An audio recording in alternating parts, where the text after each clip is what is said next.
Ami loser, bonjour. Bonjour ami de la loose, vous aimez perdre, vous aimez vous sentir plus bas que terre, bienvenue. Ça ressemblait un peu à ça quand même. Ce matin C'était, ouais. Là, Et j'avais pris mon GPS, mon Human GPS. C'était moi, ouais, sauf que là... Il a bugué. J'ai bugué. Alors déjà j'ai bugué à peine sorti de... J'étais même pas sorti de la ville que déjà j'avais zappé sur la direction. Et j'étais enduit en erreur et je me suis trompé. Et là je veux dire, ça fait mal. Quand on a l'habitude que tout se passe bien, le jour où ça se passe pas bien... Et t'attendais mon aide. Ouais. Elle n'est pas venue, évidemment. Non, on pouvait pas. Ah non, pas avec moi. Donc, moi, Non, déjà, au naturel, je me paume dans un mouchoir de poche. Ouais.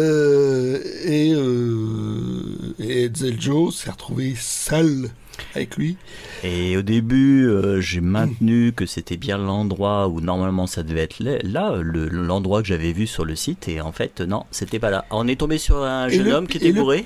Et le pire, c'est qu'on l'a fait plusieurs fois celle-là. Bah ouais, dans la grande ville. On l'a fait plusieurs fois et en fait c'est quand on est finalement arrivé là-bas qu'en fait je me suis dit ah oui ok d'accord c'est là. Et j'ai su qu'en fait on avait fait une méga erreur. On a fait un U. Ouais, en gros on a fait un U, on s'est paumé, on a demandé à un jeune homme qui sortait de soirée qui nous a à peu près indiqué la direction générale. On est tombé sur une dame qui était très gentille, très maternelle, qui ah oui, effectivement, oui. Mais qui allait. Et elle y allait, donc bon, on la suit, tout ça. Parce que nous, ça faisait une demi-heure que... On cherchait l'endroit. Et donc, elle y allait, elle nous indiquait, elle a commencé à nous dire comment il fallait faire le vide-grenier.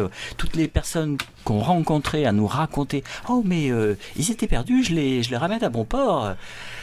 Oui, madame, ok. Il fait qu'on se casse.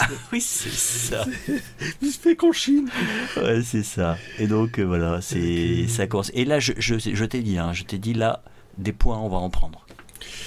Mais j'avais dépassé le niveau de ronchontitude. C'était un petit peu, comme je dis, dans les sous-marins. Je veux dire, il y avait un petit peu de travaux sur la route. Ouais. Entre les travaux, le fait qu'on se paume, qu'on cherche machin, truc chouette... on s'est pris 1h15. On s'est pris facilement 1h15. Donc tous cramé. les autres chineurs étaient déjà tombés dessus. Voilà. Et pour le cerise sur le gâteau, c'est qu'on a eu plein d'averses. Des belles averses qui mouillent. C'était l'horreur. Et là, c'était The Dark Side of the Chine. Ah ouais. À chaque fois, il fallait se planquer sous des parasols, des Tivoli. On attendait. La bonne grosse pluie, quoi. Ouais, c'est là qu'on a pu voir. Pas 3 gouttes. Ah non. On était bien trempés. Mes pompes n'étaient pas waterproof, les tiennes non plus d'ailleurs. Ah non, moi je semais, je faisais des pas mouillés. C'était une vraie éponge. Spouic, ouais. Voilà. Bon. Donc on a quand même trouvé des choses. Enfin, mais la veille. La veille. Dans notre coin, il y avait un espèce de brocante. C'était surtout des pros. Ouais, c'était des 99%. Et on n'était pas le cœur de cible. Non, on n'a pas été en fait. Toi, t'as pas... je t'ai déconseillé parce que c'était pas la peine. Je pense que j'ai pris juste le lot qui était valable. Il va en avoir qu'un seul. Et c'était pour toi. Et pour toi aussi. Oui, c'est tu vrai. montreras tout à l'heure. Oui. Donc, voilà. Bon, exemplaire de bibliothèque, hein. Mais ce genre de truc... on trouve pas ça souvent. Ouais. Donc on va pas faire les fines bouches. Le lot était pas mal. J'étais obligé de prendre un lot, donc il y avait des trucs que j'avais déjà, mais bon, voilà. Mais ça, non. Alors, et puis bon, Jacoviti, j'en avais entendu parler, que c'était totalement déjanté. J'en ai un peu fêté, j'étais pas spécialement emballé. Là, j'étais bien obligé de lire. Hein. C'était dans l'eau. Et donc, c'est chez Futuropolis, la collection 30-40, qui font des albums brochés, mais énormes. Un des plus connus, ça a été celui de Tardy. qui faisait la véritable histoire du soldat inconnu, ce qu'il avait lancé tardif. Ah oui, exact. Et mais bon, et Futuropolis, c'était Étienne Robial qui est designer, non? Directeur artistique, une sorte de directeur. Ouais, qui fait des logos, des trucs comme ça. C'est lui qui avait fait le logo de Canal+, le logo de Métal Hurlant, enfin des trucs comme ça. Et il avait créé sa propre maison d'édition qui s'appelait Futuropolis. Et donc il faisait ces trucs énormes, brochés, parce que c'était pas gênant à l'époque. Maintenant on n'oserait plus. Ouais, c'est un petit peu le. Maintenant, c'est cartonné jaquette aussi. Tout est cartonné, tout est jaquette, tout est. Bah, ça coûtait un bras quand même. Hein. C'est la collection 30-40, c'était franchement pas donné. Ouais. Et donc, c'est. Alors, je connais pas la vraie version de Don Quichotte. Donc, je sais pas à quel moment ça dérape complètement par rapport à l'histoire originelle. Enfin bon, déjà c'est un mec, voilà, il est un de ses personnages, c'est aussi Coco Bill, qui est un cow-boy. Oui. Et dans les décors, dans les trucs comme ça, il a des espèces de gimmicks bizarres. Il met des saucissons un peu partout. Ah. Bon, faudrait que je me trouve le Coco Bill parce que voilà, du coup j'ai lu Syndrome de Stockholm, ça m'a plu. Et c'est plein de détails. Hein. C'est vraiment dans le côté absurde, dans la surenchère de la bêtise. Donc là, c'est le début de Don Quichotte. Et voilà, là c'est. Donc voilà, on peut pas imaginer ça en album habituel. Tellement ça fourmille de détails. Ah, il y a une locomotive. Mais complètement farfelu. C'est farfelu au possible. Ah tiens, c'est marrant cette histoire là d'un chevalier qui affronte une locomotive. C'est une nouvelle ça. C'est une nouvelle de fantastique. Je ne sais plus qui l'a écrit, mais c'est super chouette. Ah. Ouais. Voilà, donc c'est une histoire entière.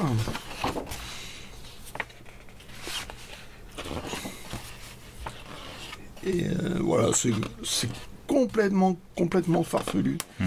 Du coup, Coco Bill ou quelques albums d'art, ça n'a pas du tout marché en France, Jacoviti. Donc apparemment c'est très connu. C'est un espagnol ou italien?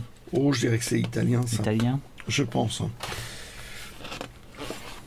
Donc je crois qu'il y a eu Zorro Kid peut-être au Futuropolis, Coco Bill, je sais plus qui, chez qui.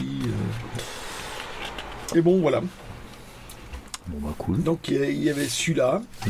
Dans le même lot, toujours du 30-40, dessin de Cabane sur un scénario de Forest et l'adaptation donc du roman de Renard. Wow.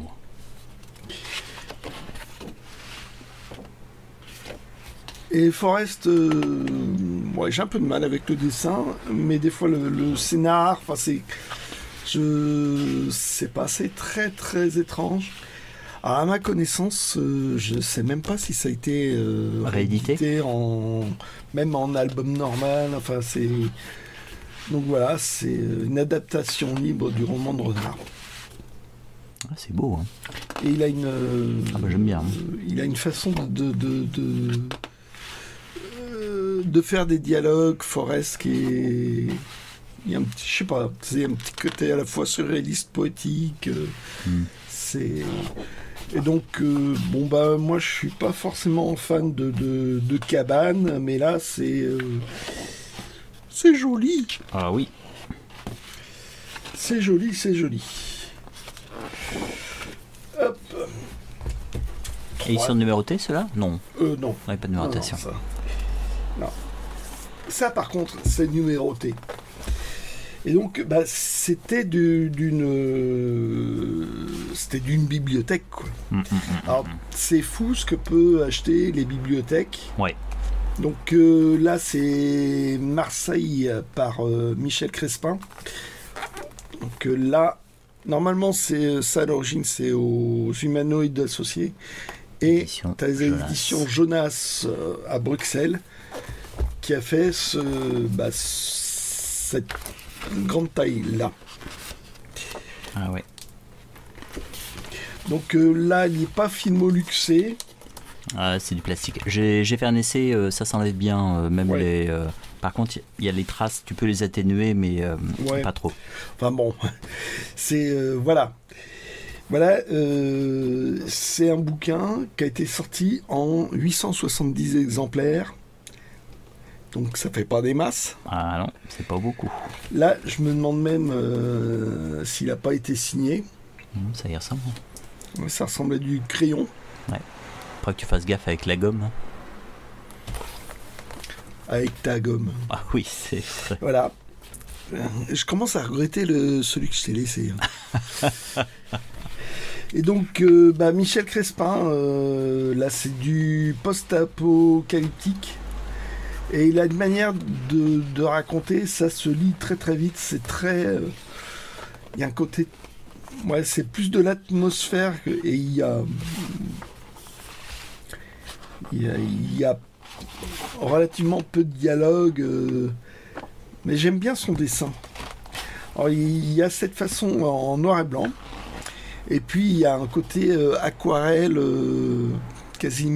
des fois quasiment limite lisible. Mais il a un dessin particulier. Par contre, il est peu apprécié. Donc, mais non, moi j'avais accroché en lisant dans les numéros de Métal Hurlant. Et Marseille, par rapport à la première, alors je crois que par rapport à la première édition, il avait remanipulé la BD. Et apparemment, d'après ce que j'ai vérifié, oui. Dans cette version-là, c'est encore remanipulé. Donc, j'ai pas encore lu. Donc c'est intéressant de voir les variations qu'il a pu faire. Rien que la taille des dessins, de voir comment il a fait. Donc là, c'est premier, mais bon, il a... Ouais, je trouve qu'il a un style. Après, c'est au niveau du scénario où j'ai plus de mal. Je trouve, personnellement, ça n'engage que moi, évidemment, qu'il n'est pas très clair. Et c'est dommage, parce que, bon, il a plutôt des histoires que je trouve sympas.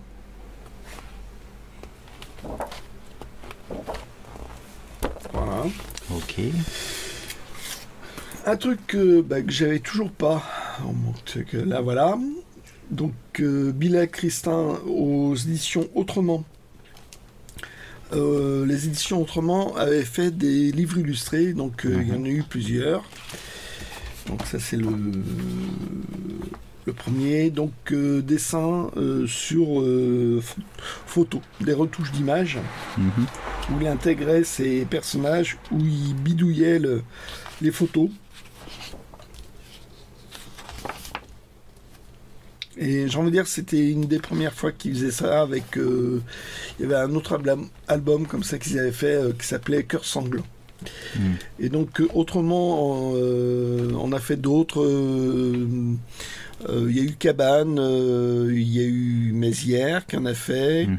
Il y a eu que quelques albums comme ça où c'est à la fois donc texte et illustration.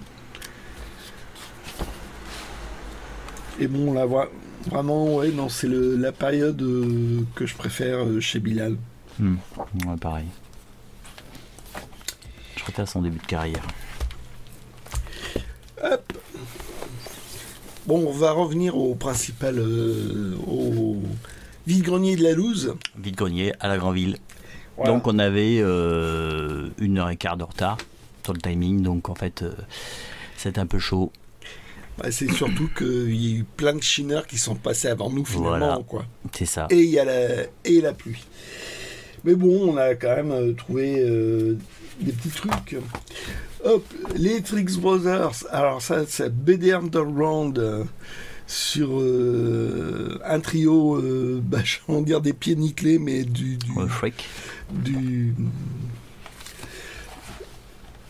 la débrouille un peu des zonards et des babas surtout occupés à fumer de l'herbe, à se trouver des plantes d'herbe à la con. Enfin, je trouve ça rigolo.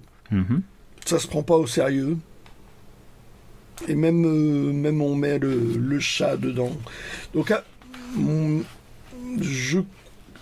y a eu, bon là c'est chez Kesselring Éditeur. Ça a été surtout Artefact qui en est sorti. Là c'est peut-être par rapport à la période du journal actuel. Je sais pas trop, je savais même pas que cet album existait, donc voilà. Bon, il a vécu. Il a vécu le bouquin, mais bon, pour le prix que j'ai eu, j'allais pas pleurer, quoi. Hop. Alors, une série que t'as pris aussi, toi, t'as trouvé ça aussi. Ouais. Là, c'est la relance de la série. Spawn and White. Spawn et White. Voilà, Spawn, ouais, t'as raison. J'ai envie de dire 2 équipiers qui se détestent. Ouais, c'est ça. Qui se méprisent. Ils se détestent, ouais. Qui sont du genre du FBI. Oui, qui sont totalement fumés. Il y en a un qui adore Clint Eastwood. Qui a le même 357 Python que l'inspecteur Harry. Bien sûr, Hélène Cadillac Rose, qui est une référence à un autre film de Clint Eastwood. Alors il adore en fait sortir des répliques de l'inspecteur Harry. Et sauf que c'est un loser total. Ouais. Enfin, les deux sont losers total. Lui, il prétend que ses ancêtres ont été sur le Mayflower. Et, sauf que c'est un as total. Et ils sont tous les deux amoureux de la journaliste ultra ambitieuse de la BNN. C'est pas la CNN, c'est la BNN. Et donc, c'est vrai qu'elle est ambitieuse. Il y a eu, ça a commencé chez Dupuis, dans une collection qui s'appelait Humour libre. Après, ça a été à Vent d'Ouest. Et puis, ça s'est arrêté. Et là, ça vient d'être relancé. Donc, c'est un des nouvelles albums de la relance. Ouais. Et donc là, cette fois, c'est sorti chez Bambou Édition, je crois. Hein, si je dis pas de bêtises. On va le voir à l'intérieur. Et surprise, c'est un service de presse. Donc apparemment, il y a un petit truc de service de presse. Je pense que c'est du service de presse. Donc voilà, pour présenter les auteurs, la série, une petite interview, la présentation des personnages. Ah non, sympa, ils sont de New York Police, la police de New York. Et donc voilà, ça devait être distribué je pense aux journalistes pour pouvoir en parler. Ils ont de la chance, les journalistes. Donc voilà, c'est un dessin très... au début, moi j'avais l'impression que c'était Conrad qui dessinait. Ah oui, tiens. Ouais. Ça me rappelait vraiment beaucoup, quoi. Et donc c'est un dessin très déjanté. Enfin, très... comme ça. Et les histoires sont toujours déjantées. Et scénario... Ah, là c'est Léturgie. Okay. Donc il y a le père et le scénariste et le fils est dessinateur. D'accord.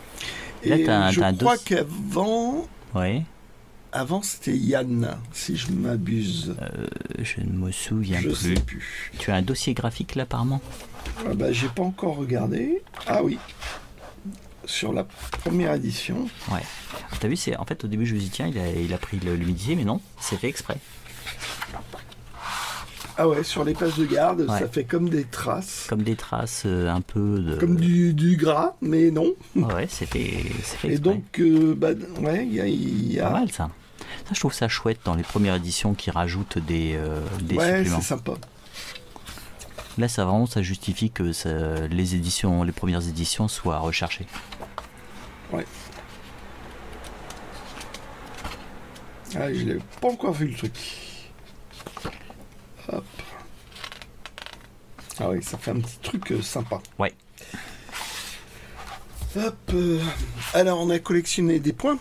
Oui. Vu qu'on est arrivé tard, c'est... Oui. J'en avais plein ce matin. Ah Fallait oui. venir plus tôt. Ah ouais, et puis certains, ils insistaient. Et ils insistaient. Et donc, chez une dame, j'ai quand même trouvé ça. Donc, un bouquin de chez Taschen. Ouais, trouvé Ça, c'est un truc qu'on trouvait tout le temps à Maxi Livre. Oui, c'est ça. Qui a été largement épuisé depuis. Donc, pour trouver ça, bonjour. Donc, Giger, est-ce qu'on a besoin de le présenter? C'est l'artiste qui a créé le monstre d'Alien. Ouais. Les décors. Mais bon, il avait certains décors. Oui, des décors. Mais bon, voilà. Il est suisse, non? C'est ça? Oui, voilà. Il est suisse. Qu'est-ce qu'il a fait d'autre? Plein de choses. Il a fait des pochettes de disques aussi. Disons que je crois que c'est Jodorowsky qui l'a repéré pour le fameux Dune. Le fameux Dune qu'il voulait faire. Que vous ne verrez jamais. Qu'on ne verra jamais tellement c'était trop ambitieux face à la Jodorowsky. Et donc seulement il savait bien repérer les artistes qui pouvaient bosser avec lui. Donc il avait repéré lui, il avait repéré Moebius à l'époque, c'était nouveau pour Moebius.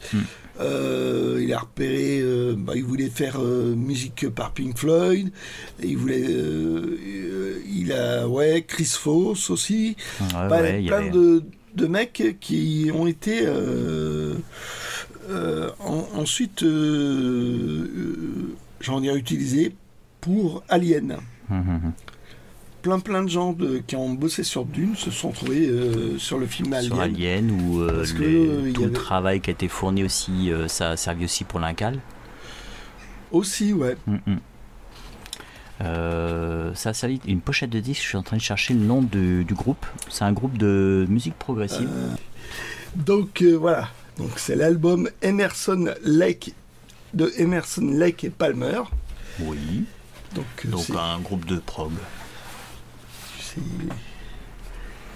C'est joli. Ouais. Hop. Bon, l'autre côté, ça n'a aucun intérêt. Brain Salad Surgery. Et tiens, j'en profite, j'ai trouvé un autre truc avec du... Le Giger. Qu'est-ce que c'est? Il me semble. Alors, sincèrement, je sais pas. Tu l'avais pris à cause de la coupe? À cause de la pochette, ouais. Search Engine Spore. Mais je pense que c'est bien Giger. Ouais, ça y ressemble en tout cas. Ouais. Photo by Giger, exact. Ouais. Donc voilà. Quel talent. Voilà, donc. Et donc il y a vraiment un univers un peu plutôt morbide, sexe. Oui. Mais il y a un côté franchement fascinant. Il a fait un bouquin qu'il a appelé Necronomicon. Et puis bon, on l'a appelé pour Alien, et là, ça lui a ouvert les portes du cinéma. C'est pas toujours très heureux, les films à qui on l'a fait bosser. C'est vrai que c'est hyper morbide. Hein. Ouais, mais il y a un côté vachement fascinant. Ah, ça c'était pour Dune. Ouais, les deux sont pour Dune. Les deux sont... ouais, exact. Donc ça c'est pour le Dune de Jodorowsky. Oh, il n'y a pas Dali là qui c'était sur la gauche? Si, il y a une photo de Dali qui devait faire l'empereur de Dune. Ah ouais, il avait demandé un truc, c'était faramineux ce qu'il avait demandé. Un cachet extraordinaire.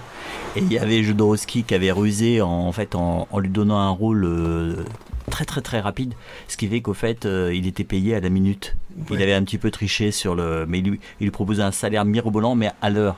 Et en fait il s'est dit bon bah je vais le faire bosser pendant une journée puis basta. Ouais. Et donc voilà, voilà, des pochettes de disques, notamment pour Déborah. Donc voilà, ça fait un parcours de son œuvre. Et bon, donc ce bouquin a été épuisé. Ah, tiens, on a la pochette de Emerson Lake and Palmer. Là, ici, là. Ah oui. Ouais, on la retrouve là. Ouais. Enfin bref, quoi. Donc voilà. C'est épuisé. C'est épuisé. Hop là. Si. Et j'étais content de l'avoir trouvé. Hop. Un numéro 2 pilote. Alors je l'ai pris évidemment pour la couve. La couve, parce qu'elle est de Giraud. Voilà, puis bon, à l'intérieur, c'est du pilote habituel. C'est toujours sympa. Bah ouais. Mais bon, c'est plus pour la couve pour Giraud, là. Hop. Qu'a vu. Merci.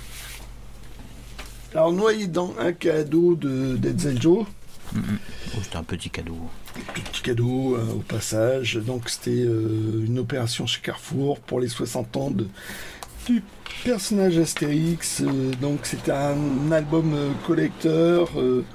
On devait récupérer des autocollants qu'on mettait dedans. Donc, moi, j'en ai d'autres exemplaires. Faudrait que je vois comment on peut décoller des autocollants. Est-ce que ça serait pas plus rapide de trouver plutôt des étiquettes? Donc avec 2-3 albums, j'ai au moins l'intégralité. Ah ok. Ça, j'en suis à peu près sûr. Et donc voilà, donc faudra je trouve un moyen.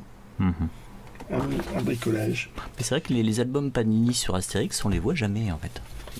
Est-ce qu'il y en a eu? Je sais pas.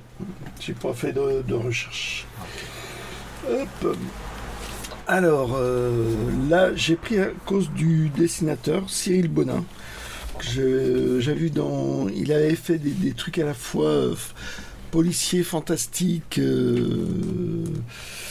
chez Casterman. Il a un style de dessin que je trouve pas mal, quoi, qui a de la personnalité.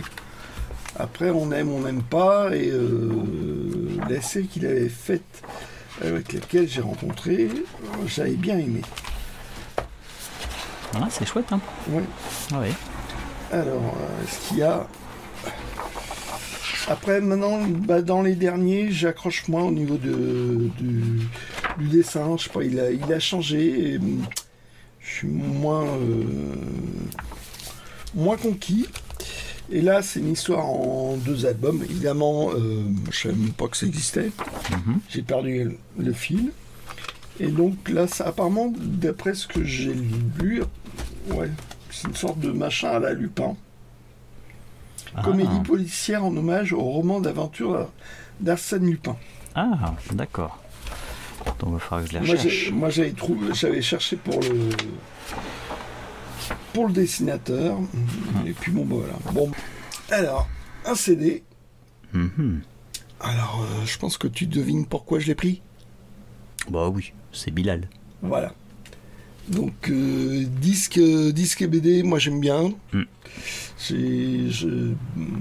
La disque CD, donc pochette de Bilal, sur un hommage à Gérard Manset.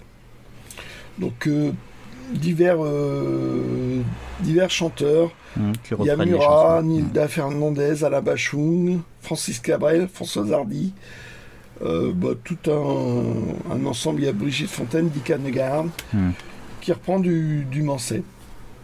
Alors moi, j'avoue que c'est plus pour le dessin de Bilal. Je suis pas très chanson française, hein, c'est le moins qu'on puisse dire. Vraiment, c'est particulier, il y a de belles chansons. Ah, ça a l'air d'être un sacré artiste, mais c'est pas mon truc. c'était à l'époque, je travaillais, quand le disque est sorti, je travaillais dans un magasin Nuggets, donc j'avais récupéré la PLV. Parce que c'était Bilal. Et tu l'as encore, bien sûr. Normalement, oui. Quelque part. Quelque part.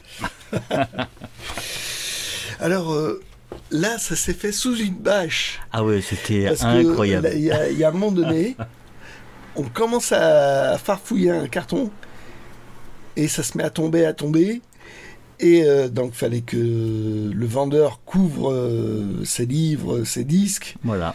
Et on est resté sous la bâche. On est avec resté les sous livres. la bâche pour continuer à regarder. Ouais. C'est ce qu'il nous a proposé. C'est ça. Et comme en fait, ce qui était rigolo, c'est comme on avait les caddies servaient de soutien.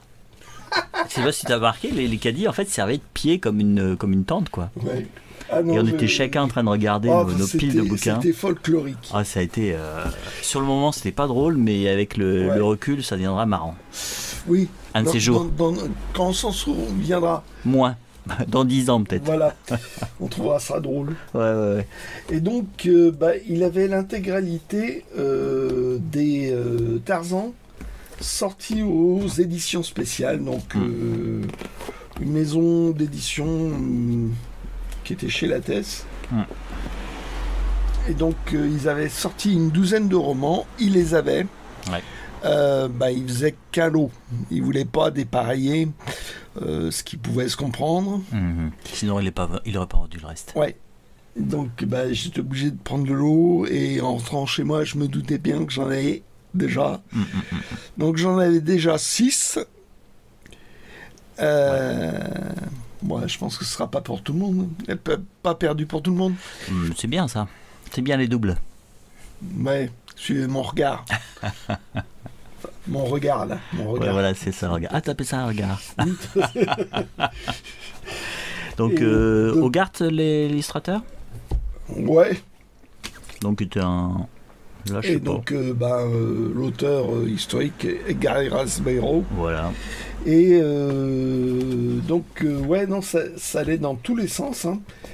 Et, il avait une super bibliothèque. Il proposait plein de choses. Hein. Ouais. Là aussi, on s'est pris 2-3 points. Ouais.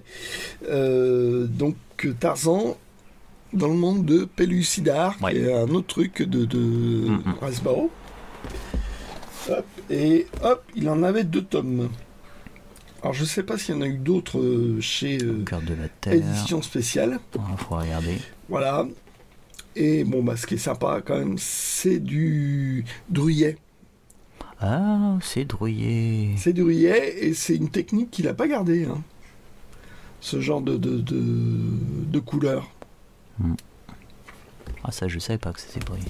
Mais c'est un fan de Tarzan, parce qu'il avait aussi des comics, il a fait des bandes dessinées. Ouais. Ouais, il avait plein de choses intéressantes. Et il avait aussi ce farmer, apparemment, sur Tarzan. Ah, vous salue bien. Alors, je sais pas, c'est une fausse vraie biographie de Lord Greystoke. Ouais, d'après ce que j'ai compris. Chute libre, c'était particulier. Chute libre, des fois, au niveau de la traduction, c'est pas réputé pour les traductions. Ah ouais. Il faisait dans la provoque, il me semble. Ouais, il y avait des trucs un peu érotico. Ouais, voilà. Ça a été réédité après en titre SF. Oui, je crois bien. Et d'autres titres aussi. Hein. Voilà, oui, totalement. Comme il y a Orgasm Machine par Ian Watson, Vénus plus X de Sturgeon. Il recoupait tous ces trucs-là. Dedans, il y a le bal des schizos de Philippe Cadic. Il y a quand même des titres. Comme une bête de Philippe José Farmer. Il y a pas mal. Robo Blues de Philippe Cadic. Et Robo Blues, en fait, c'est est-ce que les moutons électriques rêvent de... Non, est-ce que les robots rêvent de moutons électriques? Les androïdes rêvent-ils de moutons électriques? Voilà. Connu après par Blade Runner. Voilà. Ce qui est plus vendeur. Ce qui est plus vendeur, oui. Ouais, il y a quand même une sacrée. Donc il y a des bons titres. Par contre, j'ai lu par-ci par-là, c'est pas réputé pour leur traduction. Donc bon. Donc voilà, ça n'a pas duré longtemps, je crois que là il y a 20 titres, mais je sais pas s'il y en a eu beaucoup plus chez Sud Libre. Donc voilà.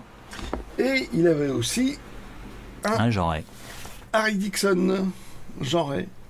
Alors ça c'est cool parce que ça faisait un moment que j'en avais pas trouvé, ça me manquait. Donc recueil de pulp. Oui, totalement. C'est du pulp d'un... On a déjà raconté l'histoire en fait. D'un Sherlock Holmes américain. Ouais. Où là il y a carrément du fantastique. Et c'est vachement sympa. Qu'est-ce qu'on a d'autre? Ça, c'était dans un... Carrément, comme il pleuvait tout le temps, il y a des gens qui avaient ouvert leur garage et qui conservaient les livres dans le garage. Donc on allait dans le garage, en fait, regarder les livres. Donc édition bouquin, pour avoir des intégrales, toute l'œuvre d'un auteur, c'est pas mal. Là, c'est Léo Mallet, qui est connu pour Nestor Burma, essentiellement. Donc là, c'est le 5e tome. J'avais pas ma liste. Oui, donc tu as pris un risque. Et tu l'avais? Non. Bah voilà. Celui-là, j'avais les 4 premiers, effectivement. Et c'est le 5e. Et ça, c'est le 5e. Bon, donc dans celui-là, il y a apparemment des recueils de nouvelles, des poèmes surréalistes. Du théâtre, voilà, c'est tout, j'ai envie de dire tout l'à côté. D'accord, donc ça doit être le dernier tome alors. Je pense que c'est le dernier tome, donc oui, voilà, poèmes surréalistes, des documents, des trucs, de la chronologie, donc ça fait vraiment une somme, enfin. Ouais, totalement. Bon, est-ce que j'en ai lu? C'est ça qui est terrible. Je connais la BD de Tardy. T'as pas encore commencé à les lire? J'ai pas encore commencé à lire du Léo Mallet dans le titre. On a j'ai commencé à lire du Fantomas pour la première fois. Ouais, on a un petit peu de retard de lecture en fait, on va dire.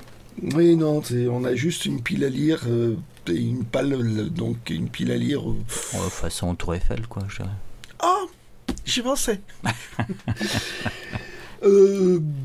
Para BD, machin truc chouette, Agenda 1990. Alors, avec illustration de Skeuten, ouais. C'était Casterman et La Villette.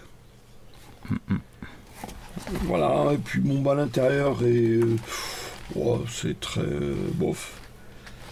Ce qui est sympa, c'est que ça regroupe tout ce qui concerne dans la BD l'espace, quoi. Ouais, c'est ça. Mais vraiment, non. Toutes les maisons d'édition, toutes les époques, voilà, c'est... Donc, oui, voilà, c'est très anecdotique. Un objet, maintenant, 1990, ça commence à dater. Avec un petit dos toilé. Et il est nickel. Et donc, voilà. Ah, ça, j'avais pas vu quand tu l'as trouvé. Ah, ça, j'ai pas pu résister. Bah oui. C'est Spirou. Un cahier de texte au moment, je pense que c'est le merchandising, tout le merchandising que ça a fait au moment de la série en dessin animé. Ah, ouais. Ça a été l'occasion comme ça. Et ce qui est bien, c'est que tout ça, c'était des illustrations de Jean-Ry. Ouais, avec les casques de Conquistador, là, ça me fait penser à l'histoire. Comment ça s'appelle celle-là? C'est L'horloger de la comète. Ouais, c'est ça. J'ai révisé. Et donc, à l'intérieur, c'est un cahier de texte avec extrait de 2 albums de Spirou. Donc voilà, c'est très anecdotique comme truc. C'est du merchandising de l'époque pour les gosses.